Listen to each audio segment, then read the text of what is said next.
Hola Carlos, ¿cómo te va? Muy buen lunes. ¿Qué tal? ¿Cómo va, Pablo? Bien, buen arranque de semana para vos, Carlos. Acá toda la barra te saluda. Bueno, varios temas para charlar. Estaba viendo que otra vez hay una suba del dólar oficial, superó los 1.300 pesos. 1305, dice, sí. Sí, más allá de la baja de las retenciones, podía ser un dato distinto eventualmente, pero tenemos de fondo el tema de las retenciones. Y siempre es interesante charlarlo más allá de la coyuntura y más allá de la noticia puntual, volver a pensar qué significan las retenciones, porque decíamos, Carlos, las políticas de administración cambiaria, mal llamadas cepo, o las propias retenciones, es como si fueran o se convirtieron en sinónimos de mala palabra, o de mala gestión, o de una cosa mala, y no dejan de ser una herramienta de política económica, ¿no? Y al gobierno vuelve con esta decisión nos da la oportunidad de conversar eso. Sí, primero cuantifiquémoslo, porque en realidad creo que lo que el gobierno hizo es establecer hacia adelante con carácter permanente lo que hizo el año pasado, que vencía en junio de este año, el 30 de junio, con el cual estuvieron apurando a los exportadores a que liquiden, y ahora le vuelve a decir que para adelante, tomando la soja, que es el rubro principal por volumen, vuelve al nivel con el que se liquidó la cosecha anterior, es decir, del 33 al 26. Sí. Lo hace ahora porque ahora en un par de meses, en octubre, noviembre, es la siembra tanto de la soja como del maíz, que se va a cosechar el año que viene, y un poco para, entusiasmar a los productores, le anuncia que van a tener un nivel de retención iguales a las que tuvo este año. Eso desde el punto de vista de la economía, económico, de lo numérico. Vos lo que decís es que lo celebran más en términos simbólicos que en términos numéricos. No. En realidad lo que quiero decir es que la rebaja es lo que estaba vigente hasta el 30 de junio, que terminó el 30 de junio y que se restableció. Sí. Eso es lo que estoy diciendo. Bien. No es un dato menor. De cualquier manera, porque todo lo que se está presentando es como que esto es una noticia nueva, yo digo, es eso. Los analistas y el propio gobierno se esfuerzan en explicar el bajísimo impacto fiscal. Parece cosa de loco, ¿no? Porque esto casi es un 0,2 del PBI, mientras que los jubilados nos llevan a la ruina si le daban un aumento insignificante, equivalente a lo que le sacaron de prepo cuando la devaluación, ¿no? Sí.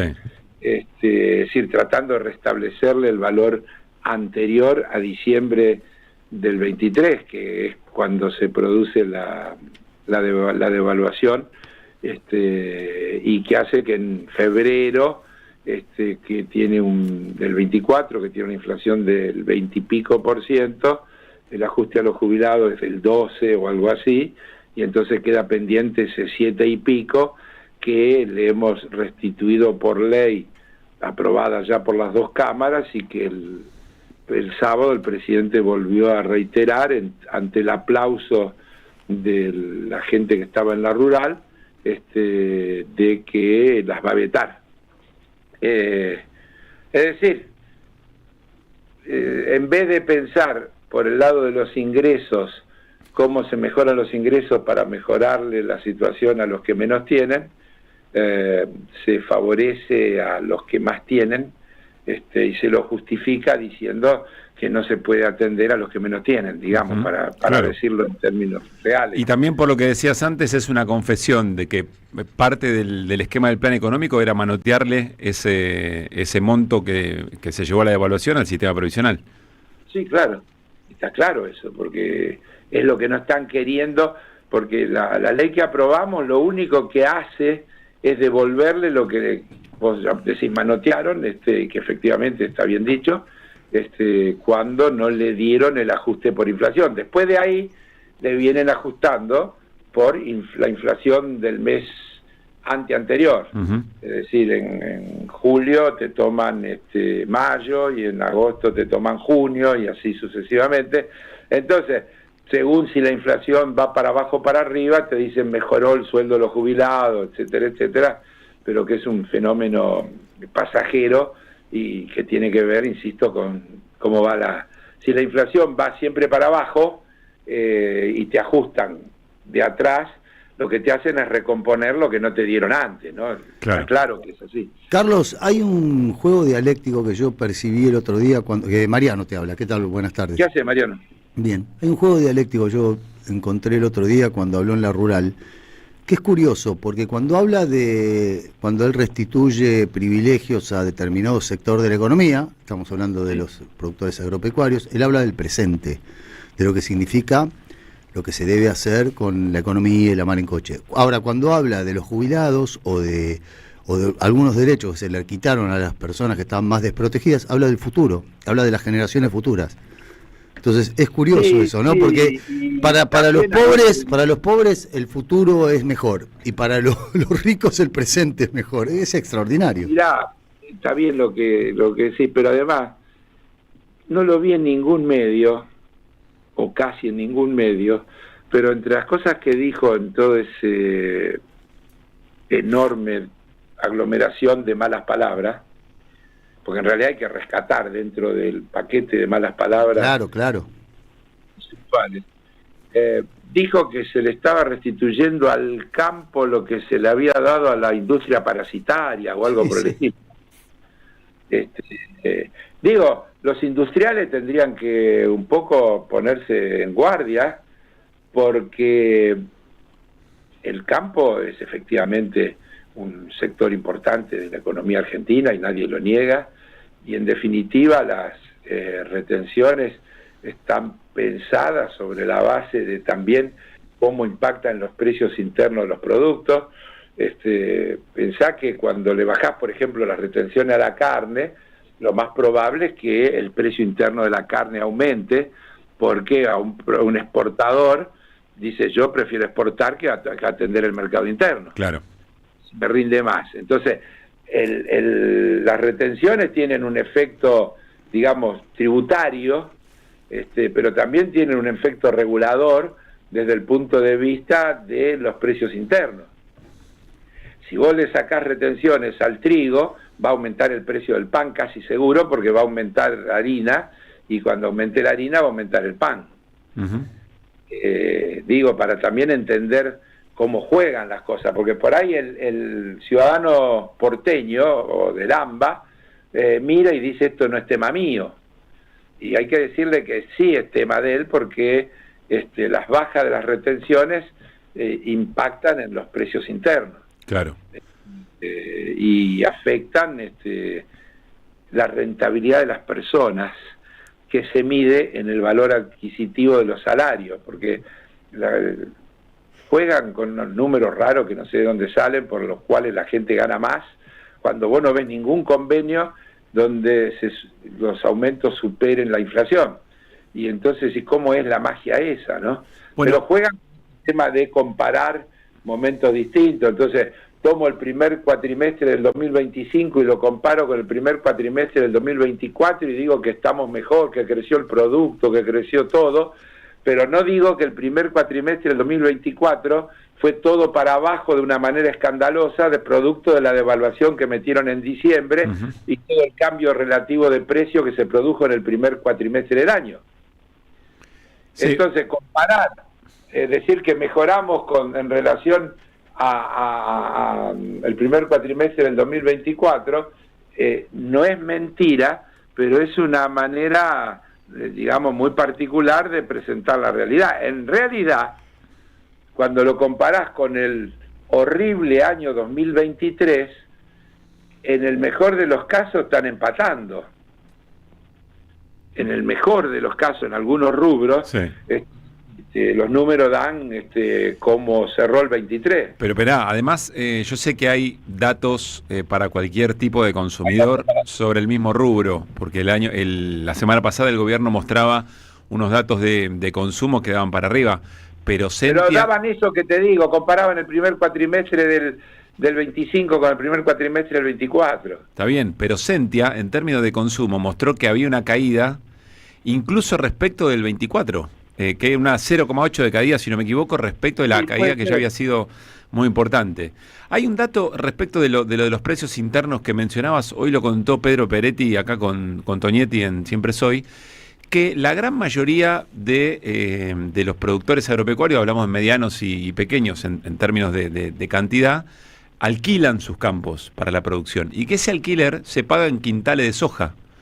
Sí. Y entonces la baja de las retenciones, como vos decís, aumenta el valor de la soja seguramente y aumentan los alquileres eventualmente, y eso tiene un impacto muy importante que termina llegando hasta al consumo inmediato, digamos. Aumenta el valor de la soja, aumenta el valor de los quintales.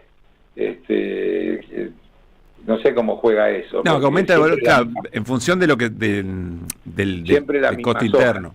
Es la misma soja, pero el costo interno. Claro, sí, está bien. Pero ahí hay todo un lío. Yo soy respetuoso de lo que dicen gente que es más del sector y estudia esos temas, pero todo es de una complejidad, porque antes en la Argentina se hablaba de la reforma agraria y de los arrendatarios, y ahora resulta que se habla de los pools de siembra, y los pools de siembra son en general arrendadores, porque no son dueños de los campos, claro. Alquilan y hacen producción en gran escala. Entonces, muchas de las cosas cambiaron en cuanto a cómo es la producción agropecuaria, ¿no? Yo lo digo con cuidado, insisto, porque son temas delicados, pero hoy el grueso de la producción agropecuaria la hacen los pools de siembra, que en realidad en muchos casos no son dueños de la tierra ni dueños de las máquinas, son esa cosa media rara, que alquilan la tierra y alquilan las máquinas que explotan lo que se cultiva, es decir, las que aran la tierra, las que cultivan la tierra, todo lo hacen empresas que dan servicio de maquinaria. Es decir, que el negocio ese cambió muchísimo, y a mí, por eso, por lo menos me lleva a transitarlo con cuidado, ¿no? Porque hay cosas que se me escapan. Son más complejas que los que eran tradicionales. Antes vos tenías a la oligarquía, que eran los dueños de los terratenientes, y tenías la gente, los arrendatarios, que pagaban por la renta, y que la renta hacía que la explotación del campo no le daba, y era así de simple, ¿no? Ahora creo que es un poco más complejo. Carlos, vos decís, el gobierno agarra, estamos en la columna de Carlos Heller, como siempre, el gobierno agarra números que mezcla esto, lo otro, lo escuchás hablar a Milei y no entendés nada. Evidentemente lo que comunica de Milei es más su tono y el tipo de discurso y la emocionalidad que le impone que efectivamente lo que plantea, pero después ves tres cosas, vos agarrate de la que quieras. El gobierno que avanza con la privatización de Intercargo y que le da para adelante evidentemente la necesidad de la joya de la abuela, nos remonta de vuelta a la serie Menem, a todo lo que estamos viendo en estas horas. Otro dato es lo de Asindar, la suspensión, la paralización de la producción. Si todo sale bien, en un ratito hablamos con Abel Furlan para preguntarle cómo está viendo esto, pero Asindar suspendiendo el 85% de la producción, con suspensión de trabajadores. Y aparece Stiglitz, que no dice nada difícil, dice: un país con ese nivel de endeudamiento como tiene la Argentina no es viable. Claro. Y te agregaría un dato de hace un rato. A ver. En total salieron 1.219.500 personas, mientras que ingresaron 542.300. El turismo receptivo cayó 28% y el emisivo creció 28%. Que de vuelta, bien por los que se pueden ir afuera, pero en términos país es un problemón. En términos balanza comercial, balanza de cambios, otro dato más.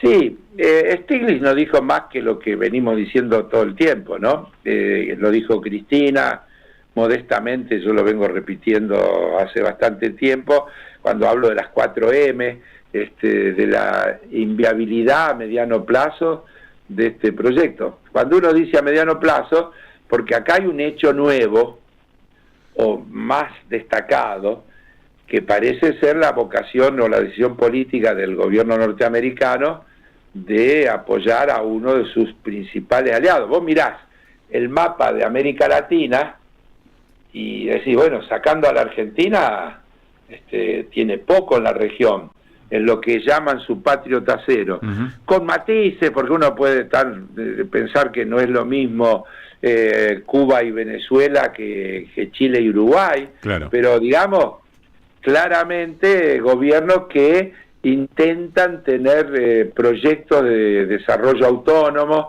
que no tienen alineamiento incondicional, etcétera.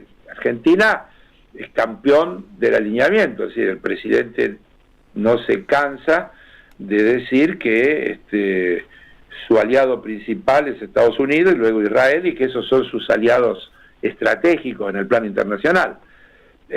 Por lo tanto, que eso tenga una contrapartida, a veces discursiva, porque cuando vos ves hoy a esta señora que vino y todos los diarios hoy titulan, o casi todos, título principal, el tema de la no visa para viajar a Estados Unidos, en primer lugar como si esto fuera un tema vital para la mayoría de los argentinos, pero en segundo lugar con esta señora que hoy dice, bueno, esto nunca puede aprobarse en menos de un año, con lo cual vuelve a ser una promesa electoral que viene en estos momentos para entusiasmar a ese mismo sector de clase media al que yo no le hago ningún reproche, porque tiene la posibilidad de aprovechar una coyuntura y uno no le podría decir no la aproveches, claro.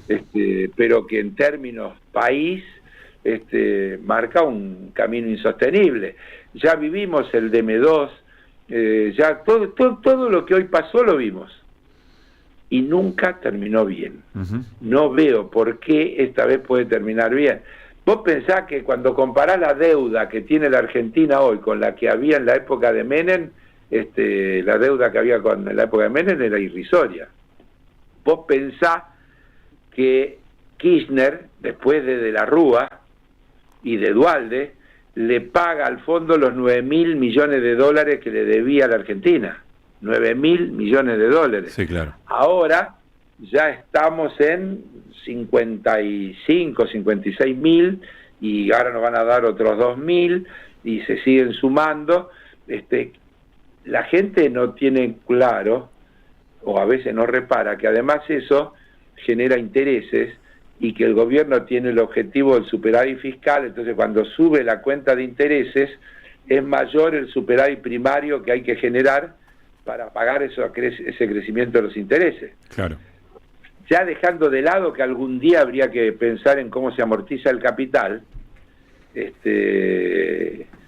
quiero decir que la Argentina nunca tuvo una situación de endeudamiento como tiene en este momento.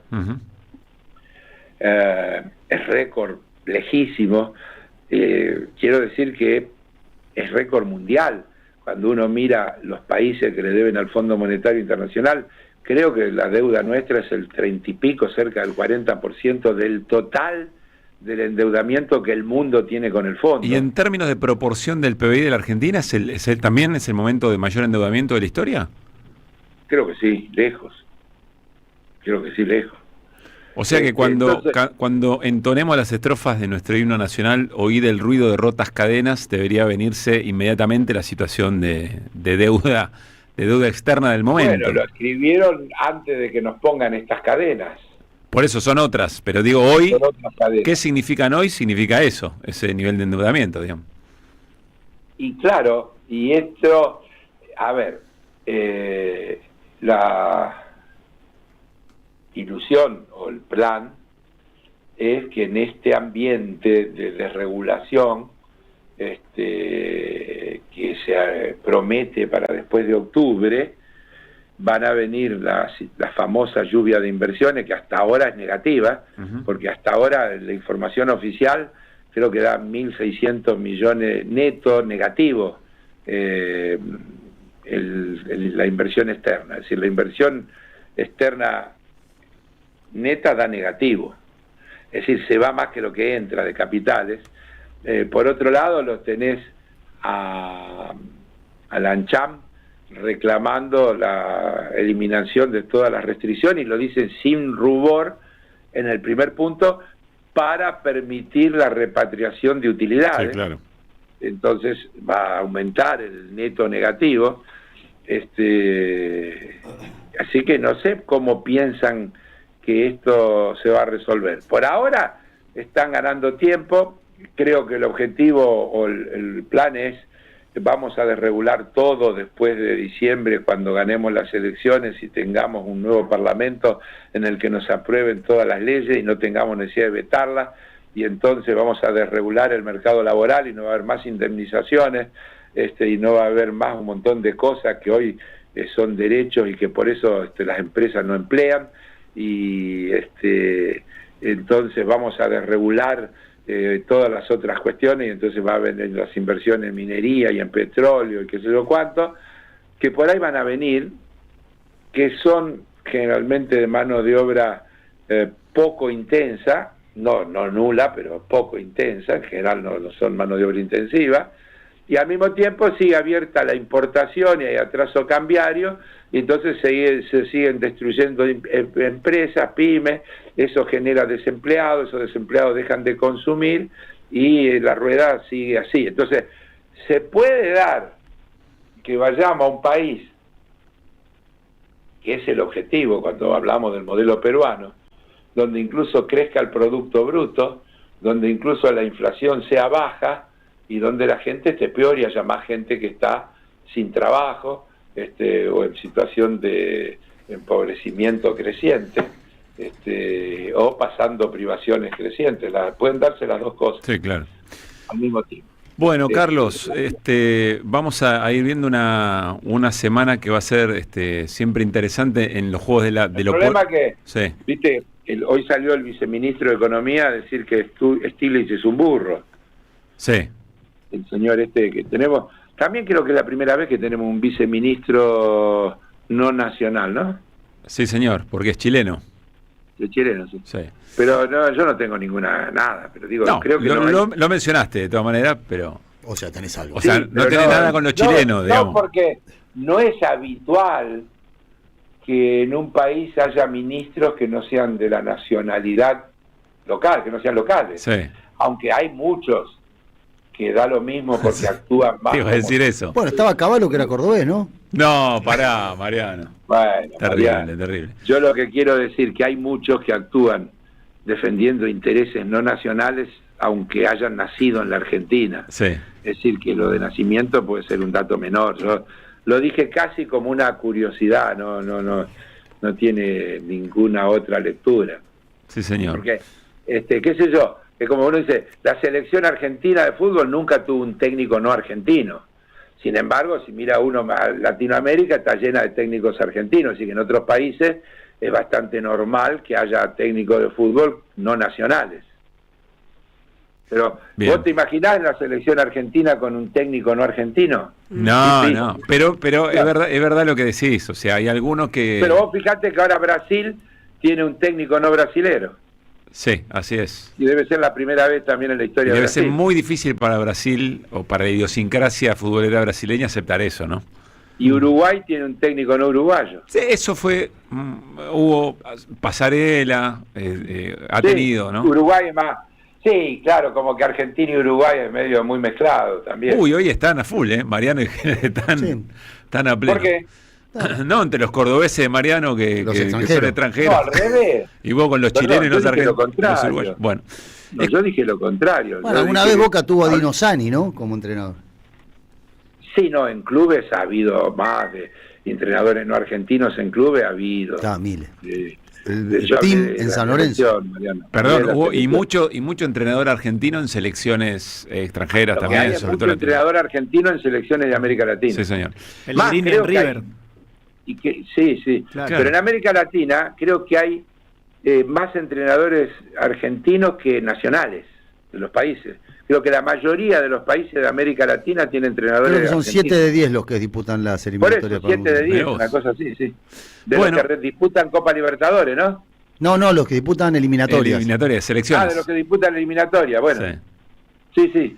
Bueno, es ya más que, amplio todavía. ya que estamos en tema, Carlos. Cuidado, Carlos, cuidado, se No, viene. no, No importa, Ya estaba que- esperando. ya que estamos Que en no le tema. dieron penal no le dieron penal a Rosario y empató. Fuiste rápido, ¿eh? Fuiste antes de que te... Antes de que Sí, te- claro. El que pega primero pega dos veces. Sí, Eh, no, pero como lo veo, ¿sabe cómo lo...? No voy a decir una grosería, pero yo digo, lo conozco de chiquito. Lo conocés como si lo hubieras parido. Bueno, Claro. quiero hacer la pregunta porque nada tenía que ver Claro. estrictamente Sí. con... Porque en este momento, en este plantel, nadie está para celebrar nada. Nadie. Mariano no Yo está. sí. Pará. Una cosa es San Lorenzo haya hecho un buen partido, otra cosa es celebres un empate. Para mí Te son voy a dos decir cosas algo, de los distintas. 5 grandes, el equipo que está por encima de lo que se esperaba de él es San Lorenzo. De los 5 grandes. Bueno, está bien, eso depende de la expectativa que cada Claro. uno tiene. Bueno, la expectativa de Muy San bien. Lorenzo era Depende baja. del encuadre. Bueno, ¿Querés que te Era diga baja. la decisión? está bien. La expectativa Pero de San Lorenzo era baja. Quiero hacerte una pregunta, algo muy puntual. Vos que sos un muy buen lector de vestuarios, que conocés las dinámicas, ¿qué pasó con Merentiel? ¿Qué lees ahí? ¿Se cortó? ¿Se cortó la comunicación? No me cargué. Porque yo no voy a esquivar, como siempre, ninguna pregunta. Muy bien. Evidentemente, creo que marca un nivel de descontrol del vestuario o del vínculo del entrenador con los jugadores importante. Yo no vi nunca en mi vida, es decir, yo he visto muchas veces errores en el cambio. Sí. Y correr el entrenador o el ayudante de campo al que está con el cartel diciendo que no es ese porque están indicando que sale uno y no es ese. Sí. Pero que salgan los 11 jugadores que terminaron el primer tiempo y que simultáneamente haya uno que está ahí con el cuarto árbitro diciéndole que va a entrar, es la primera vez que lo veo en mi vida.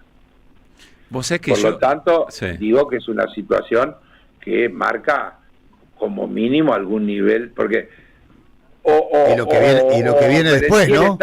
Merentiel estaba en otros vestuarios, o se lo dijeron solo a Jiménez y no se lo dijeron delante de todo, porque no se puede entender lo que pasó. Pero además lo que viene después, Carlos, porque no es que solo el lo hecho. que viene después es lógico porque el jugador se siente muy mal. La reacción de Merentiel, la forma en que se va, porque se siente muy desairado. Yo lo entiendo. Es decir, yo creo que el tipo es víctima de esa situación y se va enojado con razón. A ver, a mí me molesta, aunque también lo entiendo, pero me molesta cuando veo a los jugadores que hacen un gesto cuando los cambian. Porque el que entra es un compañero, porque no está respetando una decisión del entrenador.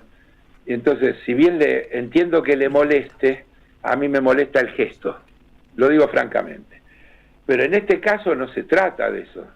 En este caso hay un destrato hacia el jugador que no le encuentro explicación. Y la explicación, vos sabés que yo cuando miro un partido por televisión, termina el partido y cambio, porque no me interesan los comentarios. Francamente, yo me los hago yo solo. Con todo respeto a los comentaristas. Está claro, pero, se entiende el punto. Pero me quedé hasta la conferencia de prensa porque quería escuchar qué decía el entrenador de Boca, porque me resultaba inexplicable, y debo decir que la explicación que dio el entrenador me resulta también inexplicable, porque él se lo atribuye a un error de papeles, es decir, como que se confundió el cuarto árbitro, pero no se puede haber confundido el cuarto árbitro, porque el problema es que Merentiel salió. No, es que todas las opciones son hablan de lo que vos decís. Que haber entrado. Si a Merentiel no le avisaron, es parte de ese descontrol que vos mencionás. Si le avisaron y entró, es parte de ese descontrol. No puedo creer que le avisaron y entró. Cualquier cosa es parte del descontrol que... Ahora, te voy a decir algo, Pero Carlos. descarto que le hayan avisado y entró. Esas son imaginaciones de ustedes. Ahí simplemente a Merentiel no le avisaron. No, no estamos diciendo que eso ocurriera. Estamos diciendo que todas las opciones posibles... que creo que es la única posible. Está bien, está bien. Yo me animo a decir que es la única... No creo que ningún jugador al que le dicen tenés que salir, salga para forzar una situación. No tiene... No, pues lo tenés que echar del equipo si haces eso. No tiene sentido. No tiene vuelta atrás. Porque se expone a un papelón y tampoco reaccionaría... El jugador se va ofendido, molesto. Claro. Yo dije, entiendo cómo se va. el jugador no se enteró. Por ahí fue al baño cuando el técnico dijo el cambio, porque los jugadores también van al baño. Por ahí estaba escuchando música. No, difícil, seamos al realistas. baño puede haber ido. Seamos realistas. ¿Qué sé yo? Para buscar una cosa, tratar de justificar. Es parte de cualquier manera es incomprensible, porque cuando el cuerpo técnico lo ve que sale, tiene que ir uno del cuerpo técnico y decirle, che, andate para el vestuario. Claro. Hay otra cosa curiosa. Creo que hay una responsabilidad del cuerpo técnico indelegable. Igual hay otra cuestión curiosa, que es que los 10 jugadores de Boca ingresan al campo de juego y Merentiel ingresa como 30 segundos más tarde. Eso no lo vi. Pero verá, si hubiera habido una explicación racional ya se hubiera dado. Sí, pero vuelvo a decir, los 10 jugadores de Boca ingresan y Merentiel no sale con los 11, sale 30 segundos más tarde. Entonces algo pasó ahí en ese tiempo. Carlos, me saco el sombrero.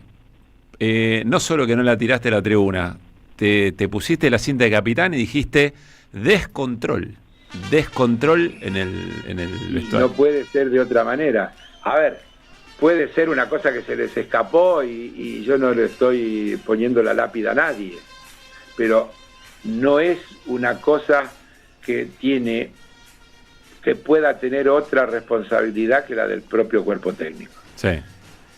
Está bien. No, y agrega Vicente Castro, otro hincha caracterizado de Boca que hay en el equipo, además de Gaby Radiche, dice algo que es importante. Nunca volvió Merentiel no fue al banco suplente, no volvió con suplente. Me imagino la situación, el ser humano se encontró en una situación de ridículo, por eso que no puede haber entrado a forzar. Tal cual. Porque no podía haber tenido otra solución que la que tuvo. Bien.